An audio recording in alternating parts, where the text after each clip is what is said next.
Wayne Nathan Nance, known as the Missoula Mauler, was an American serial killer in the state of Montana.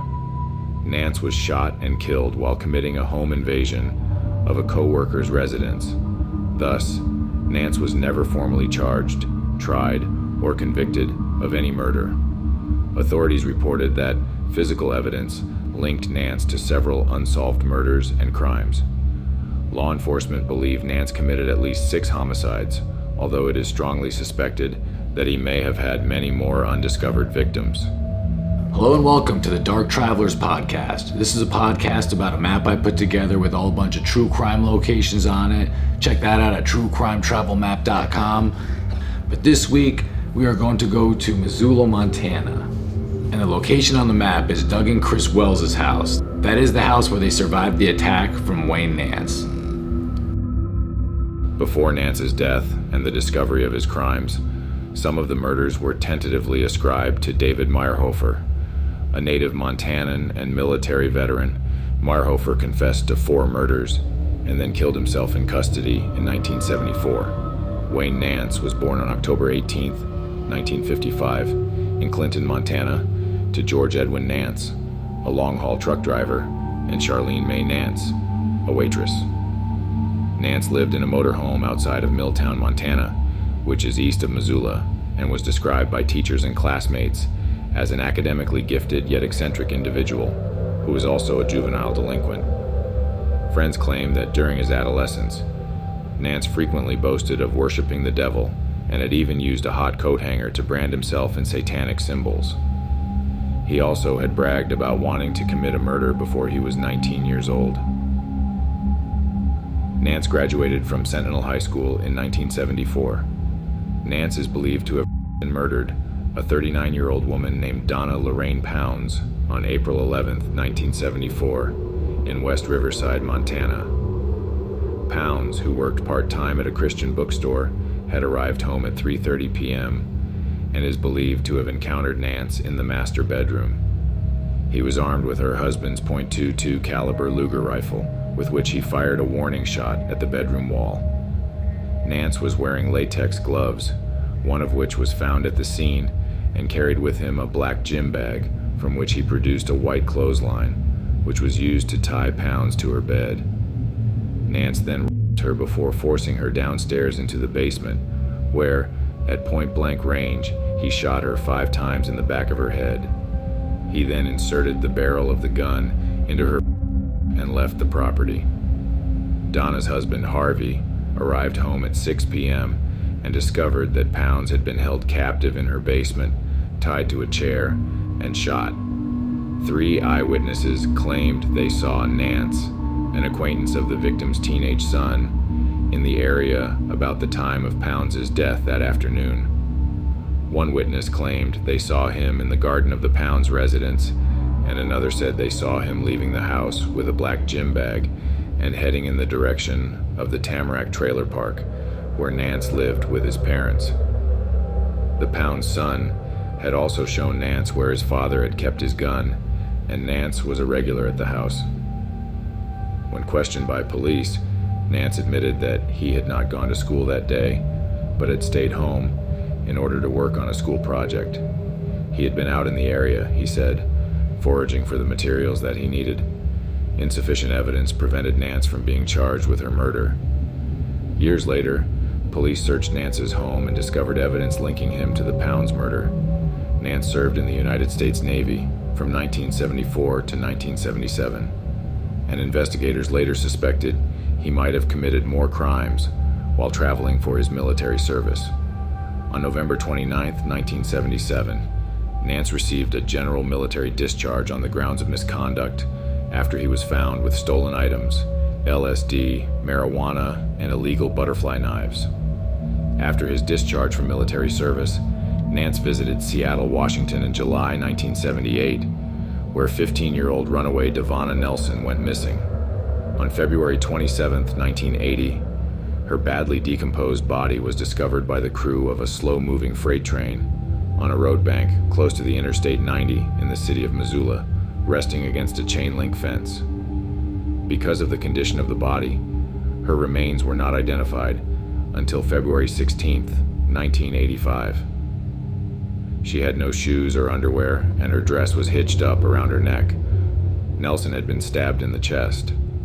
Prior to her identity being confirmed, she was dubbed Betty Beavertail, after the nearby Beavertail Hill State Park. Nance is suspected of killing Nelson, but has not been definitively linked to the crime. The body of Marcy Bachman, 16, was found in an advanced state of decomposition on December 24, 1984, by a wildlife photographer. The body had been buried in a shallow grave, and her decomposed leg was protruding out of the frozen ground. Strong evidence indicates that Nance murdered Bachman. Investigators found hair similar to Bachman's in Nance's home. She had run away from Vancouver, Washington, due to conflict with her family members. She was killed by 3 gunshots to the head. Like Devonna Nelson, Bachman was given a nickname before she was identified, Debbie Deer Creek, after a nearby drainage basin. Bachman was identified in 2006 through DNA profiling. Her cremated remains were subsequently interred. Bachman had been seen alive with Nance, who had taken her in after she was left by a trucker in the area. She used the alias name Robin and claimed to have been either native to Texas or had passed through the state. When asked by acquaintances about the whereabouts of Robin, Nance would say, "She's gone," and claimed that she had run off with a trucker, or that he had put her on a bus. Bachman's grave was 2 miles from Nance's home. Nance claimed she had left the area on September 28, 1984, which was about the time she was killed. Her brother, Derek Bachman, had been searching for Marcella since he was 21 years old, along with a private investigator. He originally believed that she may have supported herself as a prostitute while away from home, and may have become a victim of Gary Ridgway. Ridgway murdered at least 49 runaway children and prostitutes during the 1980s and 1990s. However, Marcella was never identified as one of his victims. When police conducted a search of Nance's home after his death, they found a series of photo booth pictures of him and Bachman. A strand of her hair was also found in Nance's truck. On September 11, 1985, the skeleton of Janet Lee Lucas, 23, was found in Missoula, Montana, with 2.32 caliber bullets in her skull, 3 miles away from where Bachman had been found. Investigators believe she died between 1983 and 1985. Lucas's remains went unidentified until May 2021, and she was initially believed to be of Asian descent. Like the other Jane Does found near East Missoula, Lucas was given a name before she was identified, Christy Crystal Creek. Based on examination, her age range was between 18 and 35 years old. She was between 4 feet 10 inches and 5 feet 2 inches tall, and weighed between 90 and 110 pounds. Examination indicated that she most likely had a history of smoking and had many fillings in her teeth, as well as 2 root canals. She also had had oral surgery that used characteristically Asian dental techniques, involving the screwing of a dental post into the tooth. After genetic genealogy research was conducted after a successful DNA extraction, it was learned that Lucas originated from Spokane, Washington, having disappeared from Sandpoint, Idaho during the summer of 1983. It is unknown when or why she came to Montana. Nance has not been definitively linked to this murder, but he is the only suspect. Nance is also responsible for the December 12, 1985, murders of 34-year-old Michael Robert Shook and Teresa Lynn Shook, 32, in Ravalli County, Montana, who were tied up inside their home and stabbed to death. Nance, armed with a gun, walked into the household at 9 p.m. and introduced himself as Conan the Barbarian. He then demanded their money and fired off a shot, which hit Teresa in the leg. A post-mortem examination would reveal that Nance had tried to dig the bullet out of her leg. This led to the belief that Nance had not intended to hit Teresa and was aiming to instead fire a warning shot. After shooting Teresa, Nance ordered and locked Michael and Teresa's 4 children into their shared bedroom. A physical altercation ensued in which Michael suffered a blow to the head. He was then tied up and stabbed in the chest with a butcher knife. Teresa was forced upstairs and tied to the bed. She was before being stabbed to death herself. Her body would be found clothed, apart from her underwear, with a pillow over her face. A neighbor saw a pickup truck, which matched the description of Nance's vehicle leaving the Shook's property. 2 hours later, Nance returned, robbing the family of an elk statue, a stag-handled hunting knife, and a silver dollar collection, before attempting to set fire to the home. The fire smoldered, but did not catch. However, the intended ignition material released cyanide gas into the airtight house, slowly gassing the children, trapped inside. The couple's 4 children survived the crime after they were rescued by neighbors. Items stolen from the Shook residence were later found in Nance's home, and it was also determined that Nance had delivered a new couch to Mike and Teresa Shook at their house only days before their murders. During Nance's adulthood, he worked as a mover for the Conlon's furniture department store, where he was described by his employers and co-workers as an average guy. However, several female customers had complained about harassing phone calls they had begun to receive after getting a delivery from the store, and had singled out Nance as being the caller. He had also begun taking photos of his female colleagues.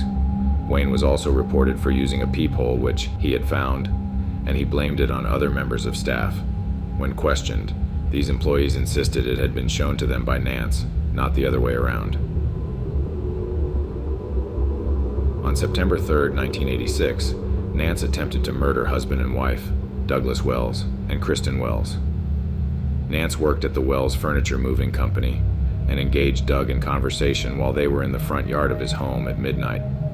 Doug had demanded to know what Nance was doing in the bushes outside of his property, upon which Nance told him that he was passing by and had spotted someone lurking outside of the house.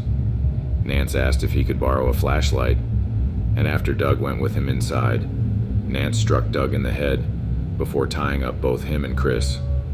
Nance then stabbed Doug in the chest and left him to die in the basement. Nance forced Chris into the bedroom on the second floor to rape her. Although badly wounded, Doug managed to free himself and load one bullet in a rifle he had been repairing. Doug staggered up to the second floor where his wife was being assaulted in their bedroom. Nance and Doug engaged in further altercations, ending with Doug shooting and incapacitating Nance. Nance and the Wells were rushed to a hospital, where Doug and Chris made full recoveries. Nance's injuries proved fatal, and he died the following day. After the incident with the Wells, authorities investigated Nance's background and other crimes, initially noting similarities between the Wells incident and the murders of Michael and Teresa Shook. Nance was also found to be in possession of a large collection of photographs of Chris in his wallet. Some had been taken from the bushes along the route Chris would go for a jog.